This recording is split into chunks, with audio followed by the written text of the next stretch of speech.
Yo, what's up guys? Welcome back to This Just In. Thank you for joining me today. In this video, I'm going to give you an update on Xpeng. They just reported some awesome earnings. So I wanted to give you my thoughts on where I see the price going up until the end of the year.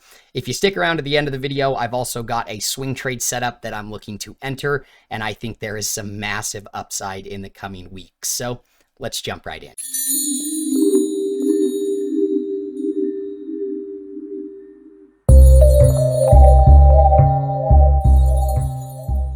All right, guys, before we get started today, subscribe to the channel for me. Hit that little bell so you get notified every time I post. Like the video if you get any value out of it as well. It really helps me out getting my video out there to more people. Guys, we just hit 2,000 subscribers. I just want to take a second to say I love you guys so much. Thank you for your support. It means more to me than you will really ever know. Your support has been overwhelming, and I love you guys. Day One Squad, thank you too. I love you guys so much. So, guys, real quick before we get started, there's a link down in the top pinned comment to my Patreon account. Come over and join the family. We've got an awesome community over there. You'll get access to the private Discord where we talk stocks if you want to communicate with me one-on-one. You'll also get access to all my portfolios so you can see exactly what I invest into. And then anytime I buy or sell a stock up to the second I do it, I send it out so you can follow along. I actually think the most valuable aspect of the Patreon, though, is the swing trade setups that I send out. So anytime I map a chart out and I'm getting ready to enter or it's in development, I send it out and I break down what I like about it, what I'm looking at, what the targets are. So that you can learn. So you can learn how to identify those on your own. I also send out when I break down fundamentals for high conviction long-term plays. A lot of education, guys, so you can really take your investing to the next level. If it's something you want to check out, we've got a couple of tiers left on the that $10 tier. If you come over and try it out, guys, and you don't love it, you don't make your money back, within the first, I don't care if it's a first month or first year, and you're not happy, I will give you a full refund. So you really have nothing to lose. But yeah, if you're serious about actually learning and becoming a part of a beautiful family that you can grow with, you can, take the journey with of improving your investing and trading, then come join us. Day One Squad, again, I love you guys. Thank you. I really appreciate your guys' support. So, but let's get started, guys. Today we're going to talk about Xpeng. For those of you guys that are new to the channel, Xpeng is definitely my favorite stock. It's my highest conviction stock and my biggest holding as of right now. I have made other videos where I go much further in depth on the overall company and the aspects that I like and what I like about them more than Neo and different things like that. So if you're interested in seeing those videos, I will link those right here so you can go watch those. Today we're just going to focus on the earnings report. It looked pretty awesome. Wanted to give you my thoughts on some of the key aspects in there, give you a couple updates, and then also we'll look at the chart. I'll give you my Xpeng price prediction for the end of the year, and then I'll give you that bonus swing trade setup that I'm looking to enter. And I think there's some massive upside there, guys. So first thing we're going to look at, guys, is the earnings report. So as you guys can see here, and I almost feel like it's a broken record at this point because the last couple of times we've looked at Xpeng's either deliveries or their earnings, it's like they beat by 400% every year. But as you can see, Xpeng tops Q2 estimates with deliveries up 439% year over year, and they guide Q3 revenue above consensus. Very impressive. Right here, guys, Q2 delivery growth of 439% year over year and 30.4% quarter over quarter to 17,398 units. Guys, like we talked about in the last video, the 400%, yeah, looks awesome, sounds great, right? But when they're coming out of 2020 deliveries that were so low that it looks better than it probably is. If they were growing from 50,000, growing that 400%, that's a different story, but they're not. Like I said in the last video, what we really want to look at is that quarter over quarter. And if they could maintain that 15% growth quarter over quarter, month over month, that's where the exciting, stuff lies. Because guys, growing at 30% quarter over quarter is extremely impressive. Now, I don't know how long they can keep that up or how sustainable that is, but that is impressive. And I think they will continue to do that for at least the next 2 years, because guys, like we've talked about, one of the main things that I like about Xpeng that sets them apart is the fact that they own all of their manufacturing and production. They've got those 2 production facilities, the 2 manufacturing plants that they're building out. I think they just finished one. They've got the one in Wuhan that is backed by the US or the Chinese government. Then they've got that other one that I think they just finished that is going to increase their output and their production capacity by a large margin, guys. I'm pretty sure that they just finished one. I'd have to look back, but it increased their overall yearly annual production from 100,000 units a year to 200,000 units a year, which is extremely important. The reason why I like that, guys, is as they move forward, NIO still uses manufacturers. They still outsource. They do not own their manufacturing. As we go on and, if we ever run into supply constraints or chip shortages, I think I think Xpeng will be much, better equipped to navigate that, and also they can focus on getting their costs down and having higher quality because it's right there under their thumb. And 40% of their workforce is in the R&D department, which I love so much because they're so focused on technology. Real quick, guys, before we go any further, they also just shipped their first P7 out to Norway. The Norway expansion that we talked about a little while back is very crucial, guys, to their global expansion. Norway is like the one of the highest penetration markets for EV sales on the planet. One thing we liked, guys, was that they were the first Chinese EV maker to go outside of China into Norway or, any other country. I think that's crucial, guys. The fact that they got there before NIO, I think, is a very, very key step to show that they are ready to make that expansion. They're very confident that they can do it, and they did it. So they will start delivering out in Norway in Q4, I believe, of 2021. They also have full plans to build out charging, service, sales, delivery, everything out there, which is going to be huge. So maybe one day we can buy an Xpeng vehicle in the US. I would definitely do it if we could. So maybe in the next 5 years, who knows? All right, guys. So as you can see here, the P7 deliveries rose 44.5% quarter over quarter to 11,522 units, of which 97% can support Xpilot 2.5 or Xpilot 3.0. For those of you guys that remember the last video we talked about Xpeng, that software part of the business is huge, guys, and we've got some really, really nice evidence of it right here. Remember when we talked about how massive it could be when they start doing the over-the-air updates? They were the first Chinese EV company to be able to charge for an over-the-air update separate from the price of the vehicle. And this right here, guys, look right here. Revenue from vehicle sales increased 562% to 555 million, mainly due to higher vehicle delivery, especially for the P7. Now, right here, revenues from services and others grew 256.2% to 27.4 million. That service and others is that software upgrade. It's the over-the-air update, guys, and that is a huge margin business. It's a 40% margin upwards. And as you can see here, guys, gross margin rates was 11.9 versus negative 2.7 a year ago. Vehicle margins was 11 versus 5.6% a year ago. So, guys, that is exactly what we want to see. They are getting those vehicles out there, and then they are then upselling that over-the-air update for their Xpilot, for their autonomous driving, all of those different things. So as they move forward, I love the fact that they are focused on the technology, side of the business. They are the smart EV. So as they get better updates and as they get, better autonomous driving, software, they can continue to upsell that as a reoccurring revenue month over month and grow that. So they've got an extra stream of revenue that is extremely high margin. Very, very valuable, guys. That is huge. So love seeing the margins grow, guys. That's like one of the big things there. Obviously, the revenue growth is very impressive, 500%, but the gross margins coming up, the vehicle margin, very, very impressive. That vehicle margin right there was the production. The fact that they've got their own manufacturing, they can cut those margins down. They can produce more vehicles so they can buy in bigger bulk, things like that, guys. Now, this is some information or some talk from the CEO. We delivered another record-breaking quarter with new highs recorded in several key metrics. underscoring an accelerated growth trajectory powered by our full stack in-house technology capability, said their CEO.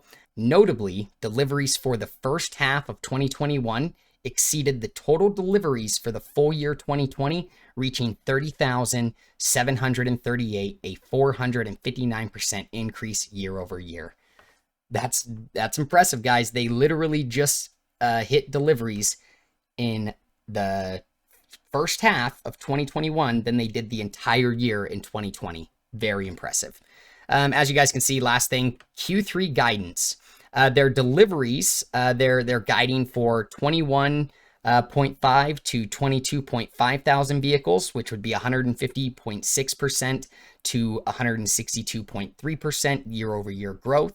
They're guiding for total revenue to be, that's Chinese currency, but I want to say that that's around 750 million, which is huge. I think they did about 555 million in Q2. Guys, like we talked about in that other video, really the end of the year, Q3 and Q4 is when, vehicle sales really ramp up. So that's when the catalysts come. That's when the big, massive, earnings reports come. As you can see here, guys, that would be 141 to 151% year over year growth versus the consensus, which was obviously a little bit lower than that. I don't know what that converts to in American dollars. But then as you guys can see here, Xpeng has multiple catalysts that can drive its growth in the upcoming years and solidify its spot as one of the Chinese top EV manufacturers. Guys, I also saw that they got their price target, raised by Bank of America. Very, very impressive stuff, guys. They're coming out with the new models. They're going to begin shipping them and delivering them at the end of the year. They're expanding into Norway. They're posting massive numbers. They've got the software aspect of the business. They're doing very, very big things, guys. And I actually think that Xpeng will perform better than NIO over the course of the next couple of years as far as the share price goes and the stock goes, because they're just that explosive and they're that good with going after a more mass market, a younger demographic with the smart EV. They've got a cheaper vehicle, and I think that appeals to a lot more people. So, okay, guys, let's take a look at the chart. So we've been here before. This is a, good looking chart, guys. We've looked at it many of times. One thing I want to point out, so we have the big bullish Bartley, guys, really nice looking pattern that actually gave us the lowest low of the correction that started back in the beginning of January. We got as low as like $23. I actually added shares right around there. But guys, from low to high and the highest high to the low of the correction, you retraced 90% of your value. You lost 90% of the value since inception, the rally that started back in September. You now ushered in, this big Bartley ushered in the massive run, from back in May until June 18th, that retested that $45 level. One thing I'll say, guys, is this level of inflection right here, that was acted as pretty serious resistance back in April and March, might even have been, April and March. Market participants are going to demand that you back test that level to confirm that it is support after a big sell-off, big downtrend like that. You're not just going to go up in a straight line. You've also got this very, critical, supply line that was manufactured back in November. And so you're getting those lower highs and those higher lows, which to me looks like absorption of remaining supply. You're absorbing all of that remaining supply from people that either A, bought in up here when it started to run back in January, almost FOMO'd back in, and now they're just waiting for it to get even close to where they enter so they can get out. Or B, you've got people taking profit at that first price target of B, and even I think that's a 50% retracement from low to high, the people that traded that Bartley pattern. So it's just a matter of time, guys, before you absorb that supply, you break through the supply line, maybe back test it. And I think once you break this area here, you're going to $60 like that. There's just no major, levels of resistance around here. You can see straight up, straight down, straight up, straight down. So you break this level, you go straight up, straight down, if you come back down. But if you do not hold this level right here, guys, that, $36.40 level, you're going back to $24, $23 because, again, there's not much there. not much there, guys. So you really don't want to do that. You want to hang on. You are, as of today, testing that supply line. Unfortunately, you did get rejected, and you kind of had a almost shooting star pattern there. And if this paints today as a as it's like dark cloud cover, you could come back to test these levels, which wouldn't be weird, guys. I mean, as long as you make a higher low than this, this candle here, I think you're in good shape. You've almost got that bull flag there. And if you were to take your measured move of the flag, from here to here and measure it up to here, I mean, you're confluent with that $60 level. So that's definitely where I think you're going. I don't think you're in any damage right now or in any bad shape. I think you actually look really good. If you already own the stock and your price is above where it is today, I think these are decent levels. I would wait for confirmation that you break that supply line. I wouldn't buy it until you break that supply line, because again, if you can absorb that supply, you're going to fall back down to the bottom of the range. And Chinese stocks, you got to be careful with them right now. I do think Xpeng is much stronger than a lot of the Chinese stocks, but nonetheless, I digress. Another thing, guys, is you did have triple MACD bullish divergence, on this little bull flag here. You are back testing on the RSI, that 50, neutral level, and you did break that downtrend in the RSI. You're also back testing that. So you've got a long ways to go, guys. I mean, you really got to get up here to that 60 level in the bullish control zone. But you can see, I mean, back here in November, you went as high as like 87 on the RSI. So you could see much higher prices, before you even get up into the overbought area. So just something to keep in mind, guys. You're also painting your second bar of positive momentum since back in, the beginning of August. So, a lot of good stuff, guys. You're building, positive momentum. You posted good earnings. You've got, you don't have earnings until November 18th. I think Xpeng's in really good shape, and I think you could see much, higher levels in the coming weeks. So my price target on it, guys, is still $72. I had a kid comment on one of my old videos today and was like, $72, that's insane. It's not insane, guys. I promise you, Xpeng breaks $45. It's going to 63 or $60, and I think it's only a matter of time after that before you see 72, 73. So, when you have big harmonics like this, guys, you've got, bullish divergence, you're just getting some price stall, you're just taking profit in these areas and absorbing supply. So, let's move over to the last chart before we wrap it up, guys. All right, guys, the swing trade setup that I wanted to show you guys is on Tesla. This is a beautiful looking chart. You do not want to ignore this. I am getting ready to take an entry on this once I get the proper setup. So guys, what we have here, from the low back here in September of this pennant to the high, we just made a 618 retracement. So we just made a golden retrace at a critical inflection point while also forming a bullish shark pattern. Guys, this bullish shark pattern, when you want to see a harmonic, you want to see it after a deep retrace from the high. So you're in a bullish uptrend, a undeniable long-term uptrend.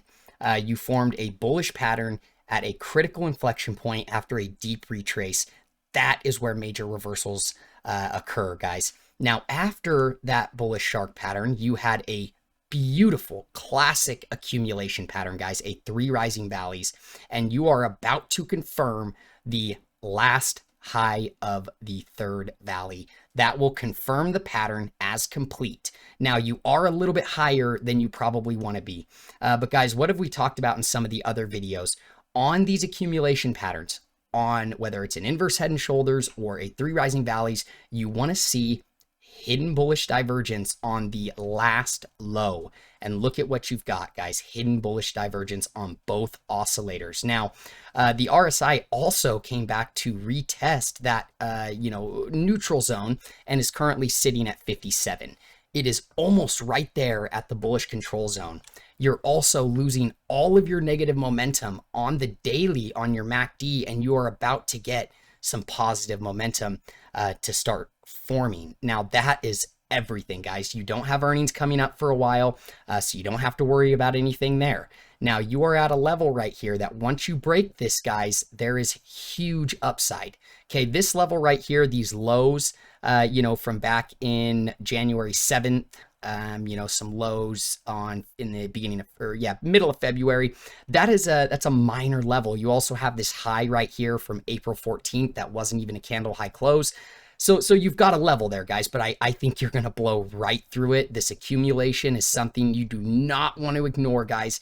We've talked about it in many videos on Upstart and all the other ones. You are also back above the 200-day moving average. All of your moving averages are confluent, converging, really tight right there below the price, all pointing up, guys. This is so textbook. It's not even funny.